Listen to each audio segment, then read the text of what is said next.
Olá, pessoal. Vamos praticar um pouquinho agora as questões sobre a identificação de bactérias gram-negativas. Diferente dos outros módulos onde eu trazia 5 questões sobre o tema, como eu dividi aqui o módulo em 3 partes, então eu tentei trazer pelo menos 2 questões de cada uma dessas partes, ok? Então nós vamos ter, em vez de 5 questões, 6 questões para trabalhar. Quase que não sai. Certo? Vamos lá. Primeira questão. Essa aqui é uma questão de 2019, achei uma questão bem interessante e eu já vou adiantar para vocês que é uma questão polêmica. Diz o seguinte: um paciente com sequelas de AVC apresentou úlcera de decúbito após cultura bacteriana em H. sangue de carneiro, a 5%, e crescimento em H. McConk, dando origem a características de... Então, o que nós temos aqui? Um paciente estava com problemas. Foi feita uma coleta a partir dessa úlcera. Esse micro-organismo cresceu em H-sangue, 5%, e crescimento em H-McConk, tá? Ok, vamos lá. E aí, a partir desse isolamento, foram feitos testes bioquímicos e algumas observações. E a partir dessas observações, foram gerados esses dados aqui, ok? Então, vamos lá. Eu montei uma tabela para ficar mais fácil de vocês visualizarem essas informações. Na sugestão de roteiro de estudo para vocês, que eu deixei aqui na plataforma, né, fala que o interessante é que vocês montem uma tabela com os principais testes e os principais micro-organismos para vocês irem se acostumando, tá? Porque eu sei que é muita informação, então é interessante vocês registrarem para toda vez que olhar, uma hora vai ficar gravado, certo? Então eu trouxe essa tabela aqui, que seria mais ou menos o que você deveria fazer para estudar. Ele fala a primeira característica gram-negativo. Bom, todas essas bactérias que estão nas opções aqui nas questões são gram-negativos. Então, essa é uma informação que não vai ajudar muito a responder a questão, tá? Mas o que é o determinante aqui, na minha opinião, é a prova da oxidase. Porque dentre todas as 4 espécies, somente a Pseudomonas aeruginosa é oxidase positiva, tá? Então, automaticamente, você já marcaria quem? Letra B, tá? Mas olha só a confusão, vamos lá seguir. Glicose negativa, ou seja, é uma bactéria que não fermenta a glicose, tá? Aí você olha aqui na coluna da glicose, E. coli é fermentadora, superfermentadora, Proteus mirabilis é fermentador e Klebsiella pneumoniae é fermentador. Novamente, confirmando aquilo que nós havíamos verificado.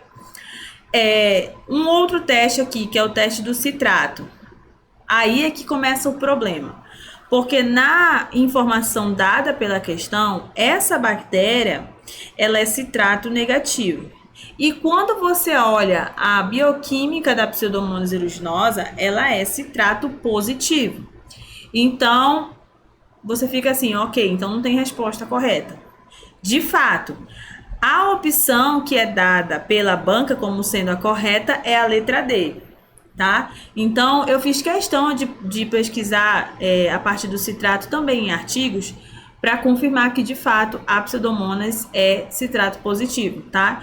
Então, eu imagino que possa ter sido um erro de digitação ou algo relacionado, porque ainda que a gente eliminasse a característica do citrato, todas as outras indicam que se trata de Pseudomonas aeruginosa, tá? Lactose também, ó, todos os outros, né, são lactose positivo. Então, E. coli e Klebsiella são lactose positivo, Proteus não é, tá? E essa outra característica aqui que eu também deixei em vermelho, porque é uma outra forma de você avaliar se a bactéria oxida ou ela fermenta a glicose. Eu falei desse teste lá no módulo 5, mas na parte 2, sobre a identificação dos não fermentadores.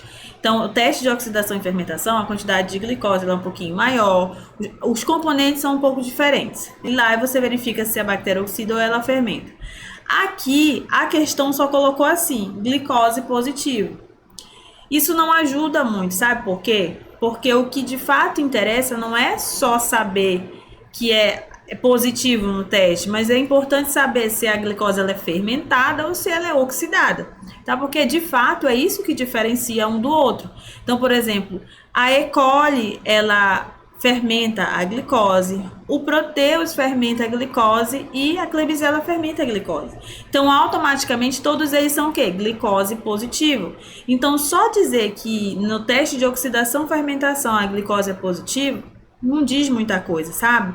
Então, eu achei que a questão ela não estava muito bem elaborada, tá? De todo modo, seria uma questão que eu entraria com recurso, tá? Por conta dos dados fornecidos estarem, no caso dessa última informação aqui, incompleto, e neste caso aqui, é um dado que não corresponde à correta bactéria, que nesse caso seria Pseudomonas aeruginosa, tá? Mas, só para vocês saberem, o gabarito é a letra D, completamente diferente do que vocês estão vendo aqui na tabela que eu montei, tá bom? Qualquer dúvida, vocês podem estar consultando outras tabelas também, não confiem só em mim, podem procurar, porque de fato eu fiz essas consultas e não bate com a resposta da banca. Isso pode acontecer, então é importante que você saiba o certo para conseguir identificar o errado e poder entrar com recurso nesse caso.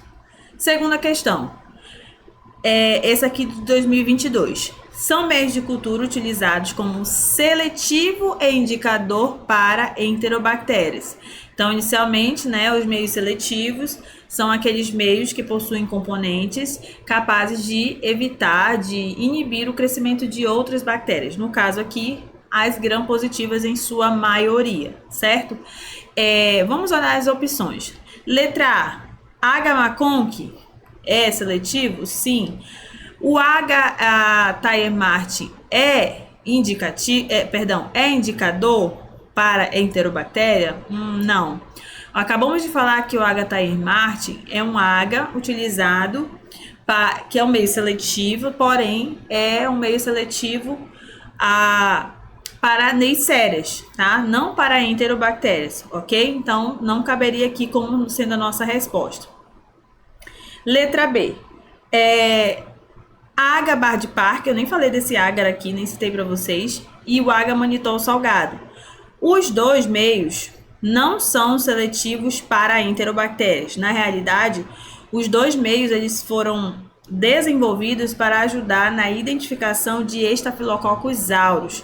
Normalmente o bar de Parker é usado em análise de alimentos e o manitol também, tá? Eles são usados na indústria de alimentos, naqueles testes onde é necessário verificar se há ou não a presença de Staphylococcus aureus, certo? Então, eles são os mais indicados para esse tipo de análise, mas eles não são para enterobactérias, tá? O HEMB é um agar de fato que a gente também usa como um meio para o crescimento de enterobactérias. Então, aqui na letra C, esse primeiro está correto. Mas o H-Miller-Hinton, ele é um agar que a gente usa para fazer o antibiograma e não tem nada de seletivo, ok? Muito menos de indicador, certo? Na letra D, que de fato é a nossa resposta, você tem os dois, que é o HEMB e o H-Maconk. Ambos são usados para o isolamento primário de enterobactérias, certo? Todos eles são suplementados com lactose, então a gente consegue verificar se são enterobactérias fermentadoras ou não de lactose, certo? E aí verificar também a mudança de cor no meio por conta da fermentação desse carboidrato, tá? E não pode ser a letra E, como eu já falei, o Miller-Hinton é utilizado no teste de suscetibilidade aos antimicrobianos, conhecido como antibiograma, tá? Próxima questão. As enterobactérias representam a grande maioria dos gram-negativos de importância clínica, isolados na rotina microbiológica. Assinale a alternativa correta sobre as provas de identificação dessas bactérias, tá? Então, vamos lá analisar.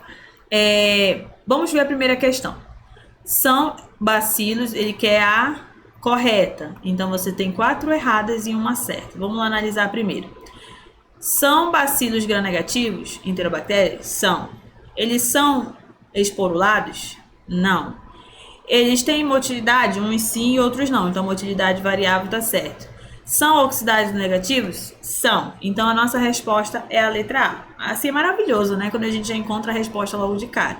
Mas nem sempre é assim, né? Vamos dar uma olhada nas demais. São catalases positivos? Sim. Mas ele fala, entretanto, não fermentam a glicose. Opa, tá errado. Eles fermentam sim, tá? Fermentam a glicose. Então, não pode ser a letra B, porque essa primeira informação já está errada. Letra C. São anaeróbios facultativos, fermentam a glicose com ou sem produção de gás, verdade. Entretanto, não crescem em meios como caldopeptona e maconque. Tá errado, tá? Inclusive, muito errado, porque o maconque é um dos principais meios que a gente usa para o isolamento ali, né, de enterobactérias, que também já é um prenúncio ali da identificação, tá? Porque lá a gente já consegue pelo menos verificar se são fermentadoras de lactose ou não, que é um critério na hora de identificar uma enterobactéria. Letra D. Shigella, as espécies de Shigella apresentam resultados positivos nos testes urease, citrato, lisina, gás e lactose. Eu trouxe até aqui um print de uma tabela onde você pode verificar essa informação. Lembra que eu falei de você fazer a tabelinha? Era disso que eu estava falando, tá? Então, vamos olhar aqui a Shigella. Ele fala que ela é positiva. Na realidade, a Shigella, gente, ela é negativa para tudo isso, tá? Urease, citrato, vamos lá, urease. Vamos achar a Shigella, tá aqui. Shigella, urease, negativa. Citrato, negativo. Lactose, negativo, tá?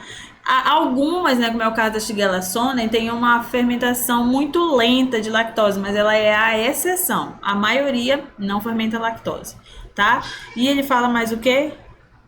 Lisina, né? Lisina também é negativa, ok? Então, essa aqui tá errada porque ele tá dizendo que a Shigella é positiva nesses testes. Na realidade, todos eles, ela é negativa, tá? Com exceção da lactose, mas a exceção da Shigella sonner, tá? Por fim, nos testes de identificação bioquímica, resultados negativos nos testes, deixa eu ver de quem? Da Klebsiella pneumoniae. Então, ele está dizendo que todos esses testes aqui, urease, citrato, lisina, gás e lactose, a Klebsiella pneumoniae é negativo. Eu já vou logo marcando o que é errado, porque de cabeça eu já sei que a Klebsiella, ela é fermentadora de lactose. Então, ela é positiva para a lactose, tá? Vamos olhar as outras coisas. Klebsiella, aqui. Urease é negativo de fato, lisina é negativo de fato, lactose é positivo, como eu falei, tá? E o gás, ela é positivo, tá? Então, citrato, ela é positiva também. Olha só, e aqui ele está dizendo que é negativo, tá bom? Então, a nossa resposta está corretinha, letra A. A Lei Orgânica da Saúde conceitua a vigilância epidemiológica como um conjunto de ações que proporcionam conhecimento, a detecção ou prevenção de qualquer mudança dos fatores determinantes e condicionantes da saúde individual ou coletiva, com a finalidade de recomendar, deixa eu pegar meu apontador, gente, e adotar as medidas de prevenção e controle das doenças ou agravos. Aquela introdução básica, né?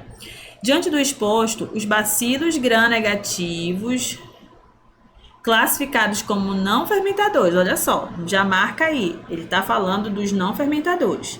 São micro-organismos aeróbios, não esporulados, que se caracterizam por serem incapazes de utilizar carboidratos como fonte de energia através da fermentação, degradando-os pela via oxidativa. Isso vocês já estão careca de saber.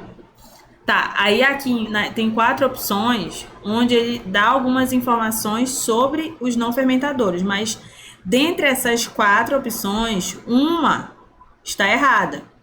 E ele quer que a gente mostre qual é que está errada. Vamos lá. Pseudomonas aeruginosa é um dos mais importantes agentes de infecção hospitalar. Verdade, ela é um terror, ok? Principalmente porque ela está associada à resistência a vários antibióticos, tá? Ou seja, ela deixou de ter sensibilidade a alguns antibióticos. Então, é bem ruim quando há um surto, por exemplo, dela dentro de um ambiente hospitalar. A Acinetobacter baumannii é um patógeno oportunista associado principalmente com infecções nosocomiais. Ok. A avaliação da motilidade é um parâmetro, deixa eu colocar o certinho, tá certinho. Como tá certo, né, gente? Não tem muito o que falar, tá certo, é isso, é verdade, pronto. A avaliação da motilidade é um parâmetro importante para a identificação de não fermentadores, verdade, porque vocês sabem que nem todos são móveis. Então, quando você descobre que a motilidade é um parâmetro positivo para aquele, você já separa em grupos ali, já restringe mais a identificação. Aí sobra quem? A nossa letra D, que é de fato errada. Ele diz o seguinte: todos os não fermentadores são oxidados positivos. Tome cuidado com esse negócio de todos, sempre, nunca. Desconfie, tá? Isso é errado, sabe? Porque a maioria de fato é oxidase positivo. Mas, olha só, nós temos um representante aqui, nesse mesmo slide. Esse cara, o Acinetobacter, ele é oxidase negativo, tá? E ele é um não fermentador, ok? Então, nem todos, a maioria sim, mas nem todos, tá? Cuidado com essas coisas. Quinta, são características laboratoriais, epidemiológicas ou clínicas associadas à querida Pseudomonas aeruginosa, tá? Então, ela é uma não fermentadora? Sim. Ela produz pigmentos? Sim. Inclusive, na aula lá mostrei, né? Aquele pigmento esverdeado, pioverdina, piocinina, são exemplos de pigmentos produzidos pela Pseudomonas. Olha só que maravilha, né? A gente já tem a resposta na primeira letra, tá? Vamos lá dar uma olhada nas outras. Letra B, ela fermenta lactose? Não, senhora. Viu o fermentador, tu já marca errado. Ela é uma não fermentadora, tá? Então, não fermenta carboidrato nenhum. Então, não pode ser a letra B. Letra C, gram-negativa, ela é sensível a todos os beta-lactâmicos? Não, tá? A gente tem até um problema bem grande em relação à resistência a alguns antibióticos. Ela tem um crescimento lento e fastidioso? Também não. Em 24 horas você consegue verificar o crescimento da Pseudomonas em H simples, né? Como é o caso do TSA, 24 horas ela cresce bem, tá bom? Não, então não é lento nem fastidioso, tá? Ela é gram-positiva? Não, ela é gram-negativa, tá? Então a gente já exclui aqui a letra E também, ficando como correta a letra A. E para fechar, uma questão sobre as Neisseries. Eu disse que era 2 de cada, na verdade eram 6 questões deste módulo, tá? O microbiologista, na sua rotina diária, para decidir a importância das bactérias isoladas, deve considerar o potencial patogênico do agente, a bacterioscopia e o pedido médico. Então, eu tenho que juntar essas 3 informações. Bactérias como Neisseria meningitidis, se forem isoladas no líquido ou sangue, são de importância indiscutível, tá? Eu até comentei que Neisseria, ela pode colonizar a orofaringe, nasofaringe, não lembro agora, mas ela não pode ser encontrada em líquidos considerados estéreis, como é o caso do sangue e o líquor, tá? Então, qualquer bactéria presente em líquidos estéreis, líquidos que devem estar estéreis, elas são bactérias patogênicas, tá? E aí, sobre as Neisserias, ele quer que você marque o que? A correta, tá? Então, você tem 4 erradas e apenas uma certa, tá? Letra A Neisseria meningitidis apresenta motilidade positiva? Não, elas são bactérias imóveis, tá? Não só a meningitidis, a gonorreia também. As Neisserias, de maneira geral, elas são imóveis. A Neisseria meningitidis não cresce em água, sangue ou chocolate. Errado. Eu comentei. Ela não cresce muito bem em água, sangue, mas em água, chocolate é o meio de cultura perfeito para ela, especialmente aquele modificado com os antibióticos ali para evitar o crescimento de bactérias contaminantes, tá? Então tá errado. A Neisseria meningitidis apresenta resultado positivo no teste da DNase? Não, tá? A gente, inclusive, nem faz DNase para Neisseria, tá? Vocês me ouviram falando da DNase lá no módulo 4, nas os cálculos gram-positivos. Letra D. A Neisseria meningitidis, assim como a maioria das Neisserias, é oxidase e catalase positiva. Verdade. Essa é a nossa resposta. Mostrei para vocês o positivo nos dois testes na aula, na parte 3, tá? E ele fala, poucas Neisserias utilizam carboidratos por via oxidativa e não fermentativa. Não.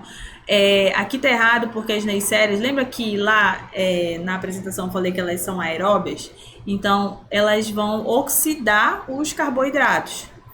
O metabolismo é um pouquinho parecido nesse caso com as pseudomonas, com os não fermentadores, ok? Então, eles vão precisar de oxigênio para crescer bem ali e para oxidar os carboidratos. Aqui ele está falando o contrário, tá? Ele diz o seguinte, poucas Neisserias utilizam carboidratos por via oxidativa e não fermentativa. Na verdade, são muitas, a maioria das Neisserias vão utilizar os carboidratos por via oxidativa, ok? Então, a gente fica aí com a letra D sendo a resposta e nós terminamos aqui a resolução das nossas questões do módulo 5. Finalizamos, finalmente, o módulo 5. Agora, se preparem para o próximo módulo, que será sobre antibiograma. Quase que não sai. Te espero lá.